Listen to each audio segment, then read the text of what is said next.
Love this podcast? Support it and sponsor today. Simply head to auscastnetwork.com for details. In a world where everyone says hello, they dare to say, yeah, g'day. Yeah, g'day. Yeah, g'day. Yeah, g'day. Yes, good day. Yeah, G'day. G'day. Yeah, g'day. Yeah, Hey. yeah, good day. Wow, wow. Yeah, good day. G'day. Hey, yeah, g'day. Yeah, g'day, Tim. Yeah, g'day, Leon. Yeah, g'day, everyone. Yeah, hello, everybody. Tim, it is February.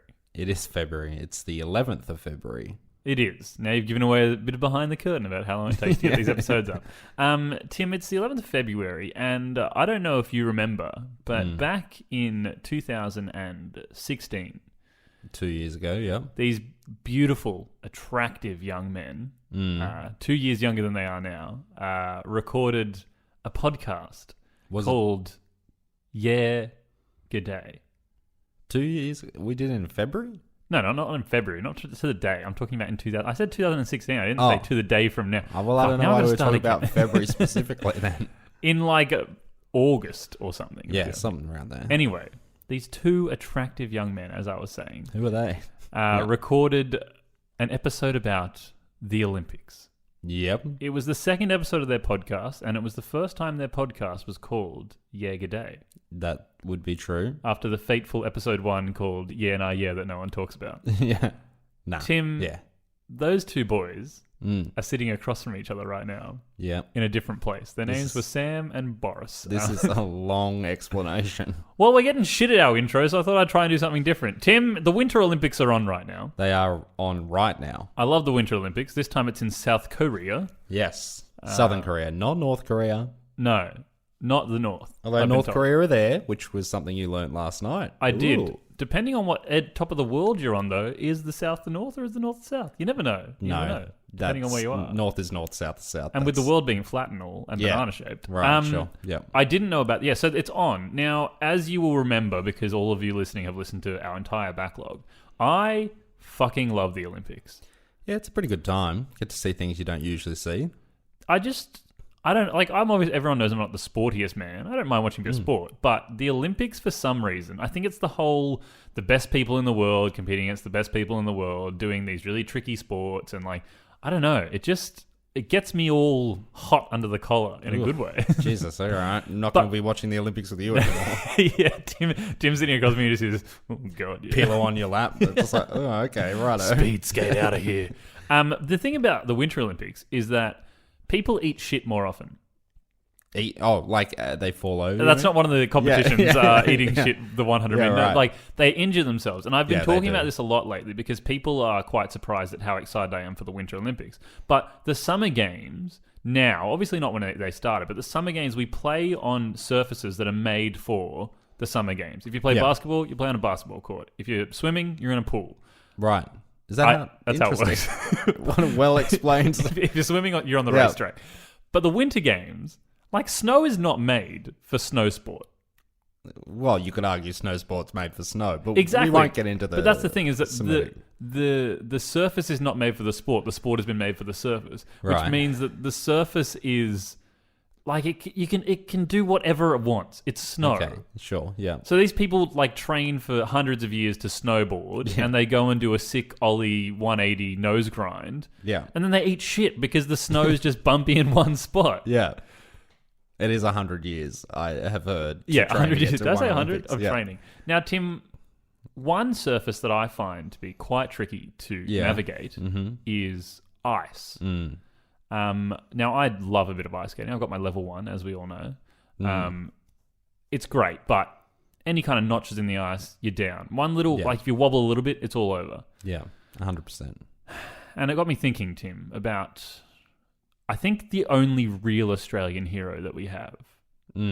Out of the amount of the years that Australia's been around, there's one true hero, one that rises above the rest, one that comes from behind, out of nowhere.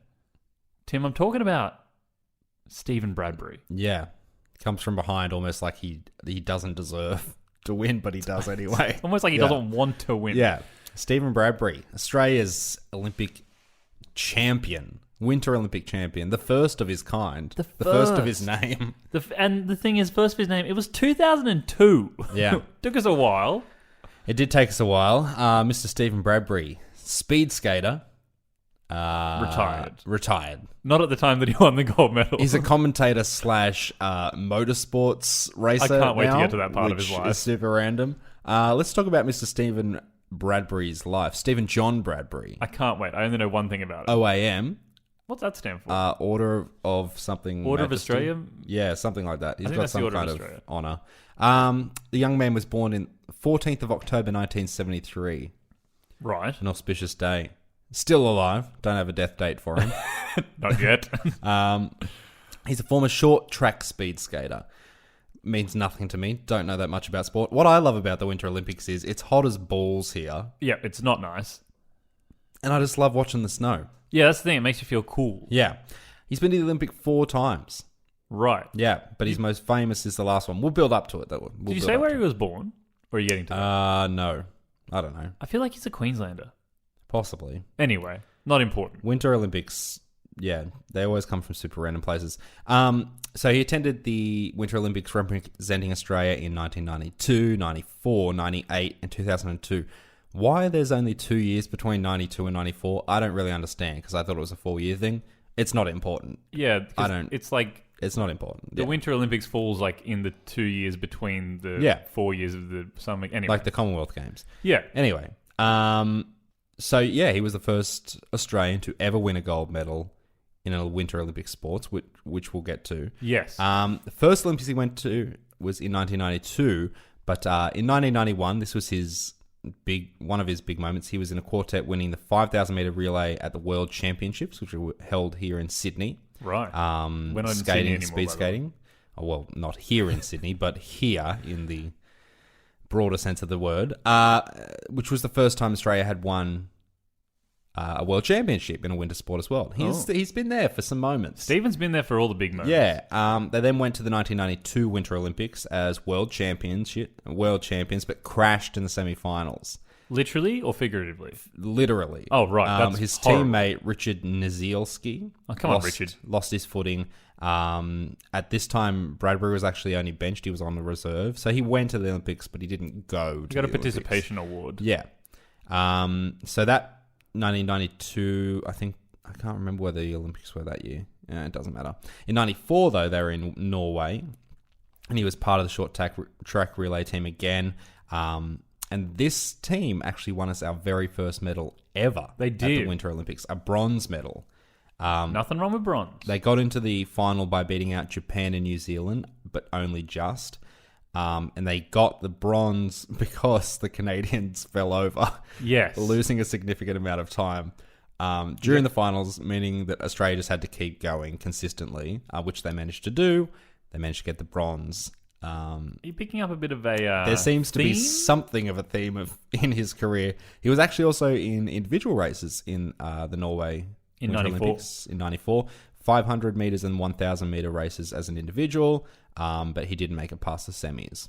Now, 500 metres wouldn't last very long in short track, because I was just watching the video of his victory in 2002, and that was the 1,000 metres, I think. And that's like 7 or 8 laps or something, and that only goes for like a minute. So 500 it's metres not would be long. like a 30-second race. It's not long at all, yeah. In 1998, the Winter Olympics were in Japan. He returned with Nizielski and Kieran Hansen, who had been part of the team. the bronze team at the last one, but with a new teammate named Richard Goerlitz. Oh, get it, Richard. Yeah. Goer. He's a goer. He's a goer. They didn't make it past the heats this time. Ooh, controversy. Oh, because no one fell over. Came in third in their heat, and they usually only take the top 2 from each heat. Devo. He was in the 500 metres and the 1,000 metres again. Didn't make it past the heats. Come on, not Stephen. Not a great year. It was the second run, you know what I'm saying? Like, you do well the first time, not so well the second time. Yeah. That's how these things... Well, yeah, they bench you in 92. Yeah. You get a bronze in 94. You come back for, was it 98, was it? 98. 98. You got to You have a don't year get off. anything. You got to have a Yep. year off. Like, Ian Thorpe didn't win... Oh, no, wait. Ian No, Thorpe won gold he won every everything, time. constantly, yeah. Yeah, that's Yeah. fine. Yeah, so, right. Yeah. In September 2000, Yes. he broke his neck. Not in a training ideal. accident. No. So a skater fell over in front of him. Once again, the theme is emerging. Stephen tried to jump over the top of him, clipped him with his heel, and then fell headfirst into the barriers. And he fractured his C4 and C5 vertebrae. He was told he would never be able to skate or get on the ice again. And he didn't. But he was like, yeah, and that's the end of the story. Thanks, guys. It's been a great... Yeah, right. No, but he was determined to go to the Olympics again, so he kept up his training, and 2 years later was his moment to shine. Now, I do want to step back because I did tell you, in terms of him breaking his neck, I think it was in 1998 or something, he also fell over and got his arm sliced by someone's skate, which sliced Ice skating is a fucked up sport. Of his quadriceps or something. Nah. All his quadriceps slashed. Just don't ice skate. I don't know how much you need your arms in ice skating because when they do it, they put their hands behind their back. But yeah, so anyway, he's come from no quadriceps, broken neck. He's coming back. All the way to 2002 when we were... Where were we, Tim? We were in Salt Lake City. Salt Lake City. The land of the Mormons in America. So his big moment, I think he was in the... relay and stuff. The relay, but it doesn't really talk about it because I don't think we did very well. Probably didn't win. So standard Australian sporting, they just don't mention it. Did anyone fall over? Because if they didn't, we didn't win. Yeah. So he was in the 1,000 meters. He won his heat very convincingly, which is fantastic. Everyone was sick. Stephen's going to be doing well. He's won his heat very well. Do you ever win your heat unconvincingly? He's won, but I don't know if he won. I'm not convinced. Anyway, so he got through. Looked like he wouldn't make it past the quarterfinals, though, because they put him in the same race as a guy named Apollo Anton Ono, who was the favorite from America itself. He was the local, and he was the favorite to win. And a Canadian guy by the name of Marc Gagnon, which is definitely pronounced incorrectly. The last name is French, and I'm not saying it correctly.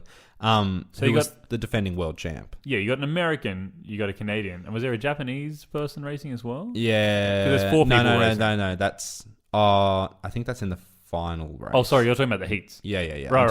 Okay. I think there was... I don't know who was in the final, but I know there was a Japanese dude in it. Yeah. He finished third in that race. Now, remember, in all of these races to advance to the next thing, they take the top 2. But here's the thing. Gagnon, the Canadian, our friend, was disqualified. Oh, mate, why? I don't know. It doesn't say. It just says he was disqualified. I heard he did some naughty. I heard he had a dog there, and it wasn't on a leash. No leash. Yeah, it's a leashed area. Yeah. It's not, the leash-free area. Didn't pick up its park. poo. Yeah. Which means Bradbury made it to the semis. Yes. Now, in the semifinals, he was in last place. Good. 3 competitors in the race with him. He's got a guy from South Korea, a guy from China, and a guy from Canada. Yes. They all crash. All of them. In the semifinals. We're not even up to the finals yet. Okay. This guy, you have to understand the sequence of ridiculously lucky events that even get him to the final, first of all. So all these boys fall over. Yeah, he does well in the heat. Yeah. Fantastic. Good. He comes third, but the guy in front of him gets disqualified, so he makes it to the semis. Yep. In the semis, the other 3 people in the race all fall over. 3 of the world's best ice skaters trip. Fall over, which means he gets to go to the final. Yeah. Impossible. It couldn't be replicated, right? Well, no. All 3 other competitors in his race could not possibly fall over again. No, because, Tim, statistics show me that kind of event... Yeah. Now, remember, as we've said before, the world's best, people falling over, last place, getting through, blah, blah, blah, blah, blah. You can't do that more than once. That's a once-in-a-lifetime thing to happen. You can't. It can't happen. He would have been tickled green and gold just to get to the semi-final and into the final. He's in the finals now. Now, in the finals, he was significantly slower than the other competitors. Tim, I was watching the video, and Stephen was probably 2 people behind everyone else. They say he was about 15 meters behind the other 3, and the other 3 were fighting it out. They were really they were pushing going at each other to try and get the goal. But there wasn't much movement in the top 3. They kind of stayed in that First, second, third was kind of there from the beginning. But here's the thing. It actually proved to be good for him because as they came around the final corner, he's 15 meters behind them. There's about 50 meters to go left in the race. Obviously, he's lost. It's He's the last obviously corner. lost. He's lost. No, incorrect. The three of them all crash at the same time on the final corner. Utter bullshit. He's far enough behind them, luckily, to avoid the crash altogether and make it to the front. He wins. He gets gold. The first gold medal of Australia is won because literally 6 people fell over to get him to this position. Somewhere on Wikipedia said it was the first gold medal of the Southern Hemisphere. I don't know if that's true. I don't know if that's true, but it's definitely the first one Australia ever got. The first winter gold. Yeah. Because people fell over. Yeah. And he's been put into the same sort of, like, his legacy is he's been put into the same sort of category as, like, the Jamaican bobsled team from 88. Yes, the Cool Runnings guys. Yeah, who, like, everyone's just like, they're folk heroes because what they did was just ridiculous, but we'll always remember them. So the thing about Bradbury is that I was watching videos of him talking, and it makes more sense now because I was watching them and I was like, and he was talking about staying at the back because in case people fell over, and I was like, what the fuck are you talking about? As if you knew people were going to fall over. But looking at his history of the Olympics, he's used to people falling over, and Everyone so he was just like, he was like, in the once in a lifetime opportunity that these motherfuckers fall over, I'll just hang back. That was his active strategy in the semi-final. Just 100%. hang back. I think in the final he was just not as good as the others, but in the semi-final, him and his coach had decided that he'd hang back a little bit. Ridiculous. Yeah, and he won. Yeah, he won. And the thing is, he just won because you look at the video and some of those boys are on the ground and they're only 5 meters from the finish line. Yeah. And he just skates in. Yeah. And wins. It's very, very lucky on his behalf. I think it was the peroxide hair that really got him over the line. Oh, yeah. He has hair of the time. Peroxide. He's got a flavor saver, but also a bit of a goatee underneath it. Yeah. He's got an eyebrow piercing. He looks like Guy Fieri's younger brother. Yeah, because the eyebrows and the beard don't match the hair. Yeah, it's quite disgusting, actually. But it is of its time, that's for sure. 2002 was a very different time. Of course, after winning gold in those sorts of circumstances, you got to get the fuck out as quickly as possible. He retired almost immediately. And he's been commentating the Winter Olympics ever since. I haven't heard him commentating these Winter Olympics just yet, I'm sure he has. But I remember seeing him during Sochi. Yeah, he was at Sochi for sure. And the other thing that I mentioned before, after retiring from skating, he started doing motor racing. Now, there are mostly celebrity races, but he still does it. He actively... There are more crashes in car racing, so he probably does quite well for himself. He probably just does, yeah. sits back. He's probably in 100th position on lap 80 out of 90. Yeah. And then all these cars crash and he just cruises through. Yeah. It's an interesting tactic. It is an interesting tactic. He's an interesting man. He's actually not that interesting a man. We don't want to detract from the man. He trained his whole life for He did. He skate. worked hard. The thing is, though, when I hear about Australians doing winter sport, I'm probably if enough people listen to this, we'd get in shit for saying it, but they don't. Is that I just feel like they failed at the summer games. So they decided to do winter. Yeah. It's well, Stephen, you're not that fast for the 100-meter sprint. Yeah.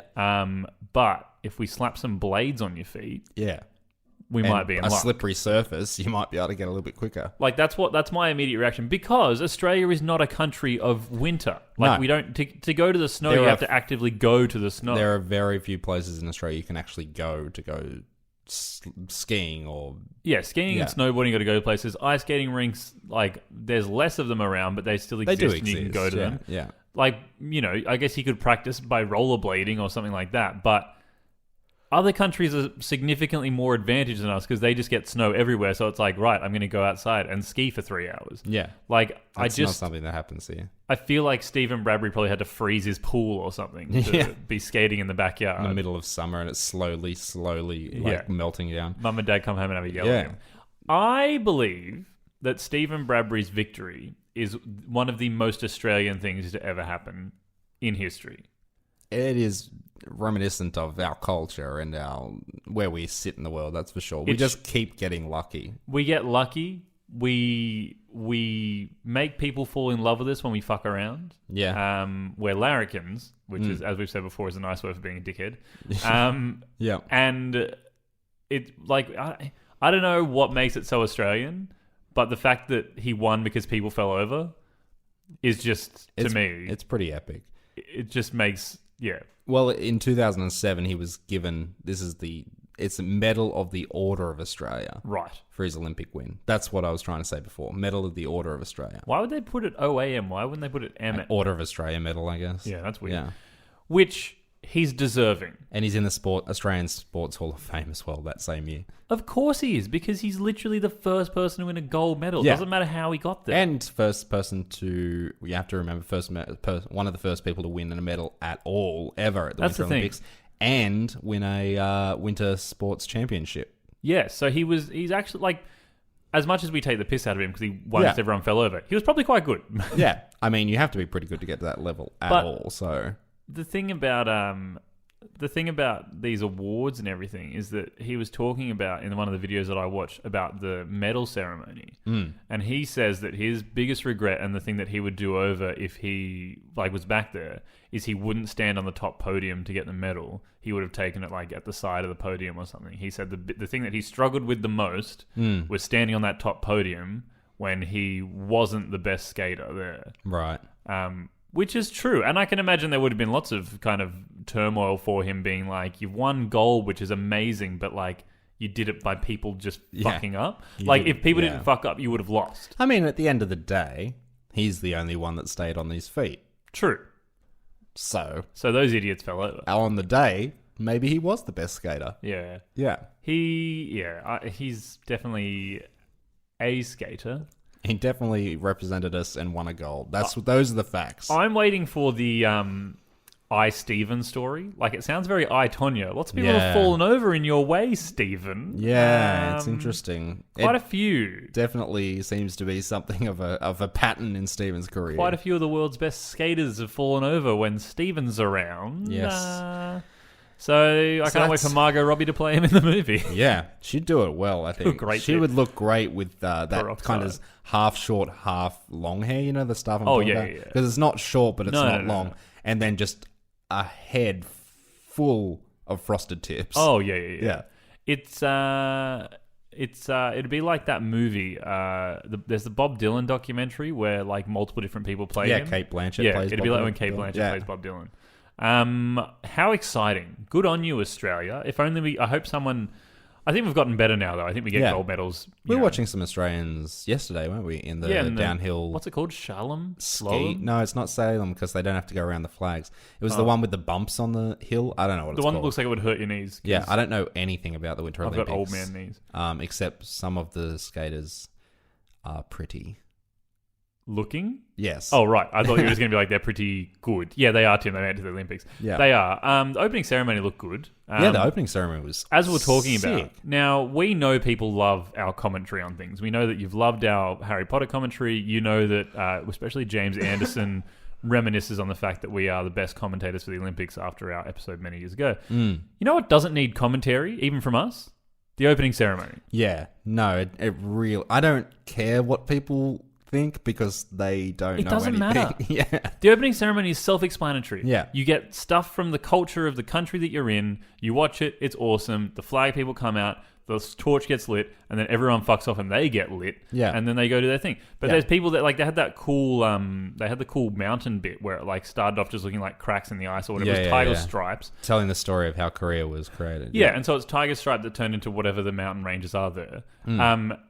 And we're watching that, and it's I understand this, but then you get the commentator coming in and being like, well, Sally, as you can see now, the tiger stripes have turned into the mountain range. Oh, and it's me. oh, thank God. I had no idea. Thank God you explained it. I could not have worked that out for myself. No, but these opening ceremony, we didn't get to watch all of it, but good. The stuff with the puppet animals and stuff was Puppetry stuff was cool. Yeah. And because they have a cool, history. Obviously, the Sydney 2000 Olympics opening ceremony is the best one of all time because we suspended a 12-year-old girl up in the air. Of course. If you're not going to suspend a 12-year-old girl who goes on to sing one of the best club bangers, hell yeah, Strawberry Kisses, don't bother. Nikki Webster, But no, it was a good opening ceremony, but it definitely doesn't need commentary. And there are some Australians that are trying to basically do the dream. It's like Mick Malloy and Sam, what's his name, and those guys, they're doing an after... Supposedly they do it for the football as well, but they're doing it for the Olympics, and I'm like, you can't remake the dream. The only people that could remake the dream is Tim and Leon, because we are God's gift to this green Earth. It's definitely a bold claim, but I guess it's been said now, so we can't take it back. No, but I'm going to enjoy watching it. I'm also going to enjoy watching I, Tonya when I get to it. Yeah, sure, why not? Love some figure skating. Tim, if you were to join the Winter Olympics, what sport do you think you could possibly be good at? Oh, the diving. Right into the eyes. The diving, yeah, no. Who can break that actually, I don't know. I feel like bobsledding would be pretty fun, but bobsledding is dangerous as fuck. It's very dangerous, and I'm not sure how. I think there is skill involved, but I don't understand it enough to know how the skill is involved. First of all, you got to be the right body weight. Like everyone's got to be a certain body weight to carry it along, and that's why they can control the Yeah, there's a little steering wheel. Steer it a little bit, yeah. But that's like they're steering like this fucking like wooden like thing with like just blades on it. Bobsledding would be interesting. What's the other one? Luging. Luge? It's like bobsledding, but you're on your back and it's on some tiny little fucking sled. No, that's crazy. Yeah. Tim, I think you're forgetting about the one Olympic sport that everyone wants to play. Curling. Nah, I don't think I'd be very good at it. I feel like I'd have fun doing it. Maybe. If I was to do an Olympic sport, I would want to be good at like, you know, the one that's like the decathlon essentially, where they have to like shoot a rifle at one point in the snow. It's like cross country skiing, but they have to shoot as well. Yeah, they cross country ski. They shoot a gun. They like hunt down a pygmy marmoset or something. Yeah. That's an animal, isn't it? A marmoset. Yes. Are they pygmy ones? Yes, a pygmy marmoset exists as well. Okay, look at me go. But yeah, I feel like that would be a sport that I'd want to be good at. So Stephen Bradbury, I think, is the equivalent of Eddie the Eagle. Yeah, that's another one that they say he is compared to. Yeah. Along with the Jamaican bobsled team, yeah. Which, if you watch that movie, you'll see an Australian called Huge Jackman. Huge Jackman. He's in there. I want to see that. Anyway, that's enough talking about Winter Olympics movies. Watch the Winter Olympics. We're lucky this year. It's in our time zone. So, yeah. Although South Korea, so it's 2 hours behind us? Yeah, so it starts like 11 o'clock every day here, like AM. It's good though, but I'm used to the Olympics being on like 24/7, like staying up until 4 in the morning and being like, oh, well, the Olympics is on. But now it's like the replay of the Olympics is on. Yeah, and our TV stations suck. They only ever show the Australians anyway, so it doesn't really matter. Yeah, and you never know what's on. Like you turn it over, you're like, there might be some figure skating. It's like, look, we're watching downhill skiing, and it's like, I get it. You go down the hill and you stop. Wait, how does this sport work? Yeah. Which way do they go the hill? Is it uphill skiing? Very good, Tim. Have you got something else for us? I can hear a sound. What sound's that? The Harold Holt Watch. You said the Harold Holt Watch. I did say the Harold Holt Watch. Is this a different one this week? Yes, we're looking for Harold Holt this Where the week. Fuck's Harold Holt? We found out Harold Holt was dead, so... Oh, no. No, we've been sued by the Holt estate. No, we haven't. It's the Harold Holt Watch, as was indicated by the music. Very good. And I have a letter which, funnily enough, connects to what we're talking about. That's such a coincidence. I know. It's crazy. Hard to pick them out of the ones that we get, but, you know. Yeah. I sifted through to try and find this one. It says, Dear boys, my name is Claire. I'm a big fan of the show, and I am also a big K-pop fan. Ooh, me too. I was so excited that Tim likes K-pop too. Twice are the best. So cute. I agree. Claire, 100%. 100%. You're really ticking some boxes for Timmy Green. It's so weird that you would say that. Yeah. Yeah. Who else? Would say that? Anyway, I wanted to write to you because I was watching the Winter Olympics opening ceremony, which is in South Korea this year. Correct. She's on the money so far. She's been listening to our show. She's been listening in the future, weird. Past. I don't know how it works. I was hoping to see some K-pop stars, but instead, I think I may have seen Harold Holt. Okay. Interesting. During the opening ceremony, there was a segment with a huge amount of Korean women in traditional garb playing drums. I do remember that part. I did remember seeing that, yeah. It was actually very cool. Yeah, and there were lots of them. There was like hundreds of them. Yeah, I think I made a hilarious joke about how do they know so many women that play drums. Very funny stuff. Very funny, yeah. When they zoomed in, I swear I saw Harold in the group with makeup and the full traditional clothing. Right. He looked so pretty and beat the drum well. Okay. Just wanted to let you know... Fighting, that's a twice thing. Look it up. What does it fighting, mean? It's like, I don't know. It means like we're fighting to be the best. Okay. I'm not gonna explain this to you. Oh, right sorry. now. Yeah, no, I'm not high enough on the twice fan club list. You're not a once, so you wouldn't get it. Claire, that's her signing off. Yeah, thanks, Claire. So he was. Yeah, apparently, maybe we need to They'll play it again. Yeah. They'll play it again Like at to some rewind point. it. So if you're watching Australian television, or I guess they probably broadcast the exact same thing regardless of where you are. No, the opening ceremony is different per country. Yeah. America's like, did you see the part where blah, blah, blah? What are you talking about? See the part where they blew up the middle of the stadium? It's like, they did what now? Yeah. Keep your eyes peeled. Apparently he's in there, maybe. Eyes peeled for Harold. I hope we'll see him again. He's probably going to be a spectator. But keep your eyes open for spectators at the Olympics. I think he'd be big on curling. I think so too. Love a bit of curling. Yeah. 100%. There you go. Amazing, Tim. Amazing. Extraordinary. Inconceivable. Tim, this week in our thank you, we have to thank someone that we keep talking about, and that's why I don't want to thank them. I'm sick of talking about them. Like, we talk about them every couple of weeks, and I just don't know if we should talk about them again. But we're going to. We have to thank AB Film Review, which is Bernadette and Andrew Pierce. Notice I didn't say vote yes, Pierce, because someone changed their name on Facebook. Ugh, as if you'd alter something about you. Because they're our newest patrons on Patreon. Oh, thank you. Yeah, bless them. Go listen to their show. It's great. The Australian what do they call it? The Australian Last Film and New Wave podcast, something. I don't know. I can't read. And if you keep your ears peeled on that episode, one day you might hear some of your buddies. We're going to be on the show at some point, Tim. Oh, I thought you were talking about my friend Sam. Oh, yeah. No, Sam could be on it too. He could be on it. Speaking of other shows that people are on, this week, or it was like Friday or something, they released the podcast episode of The School of Hard Knock Knocks. Oh, that's with funny. A friend of the show. What a funny name. It's a funny name.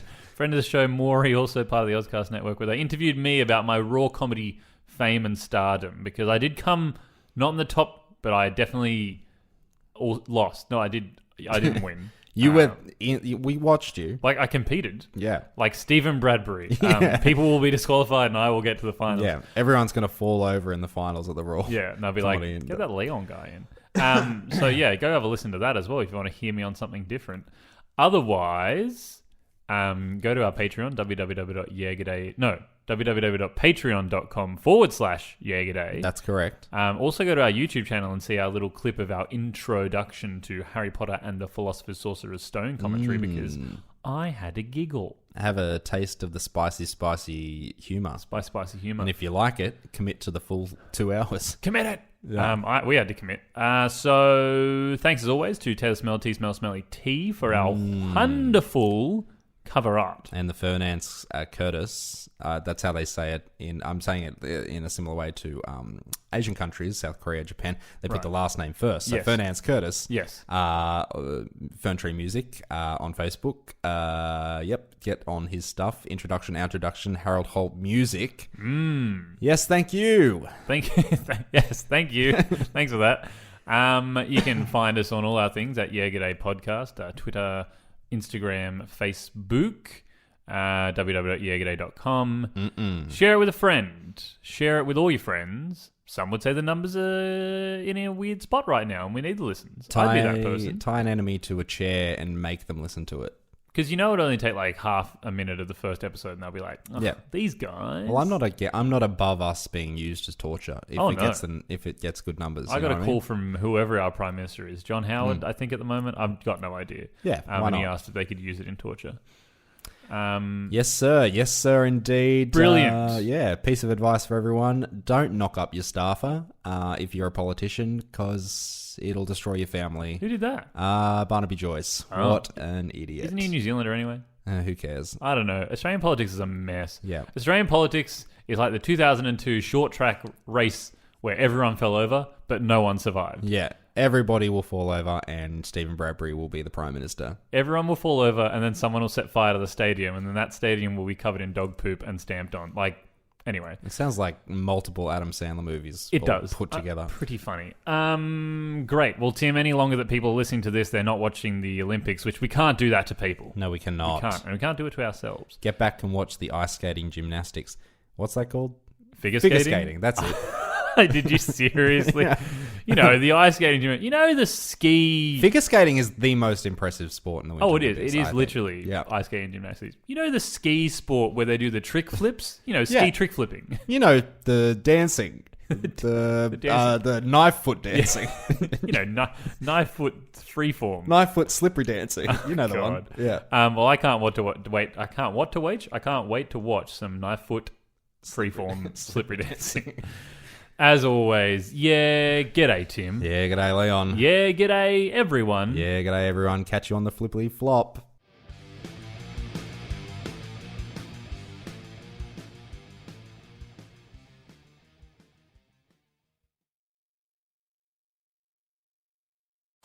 Love this podcast? Support it and sponsor today. Simply head to AuscastNetwork.com for details.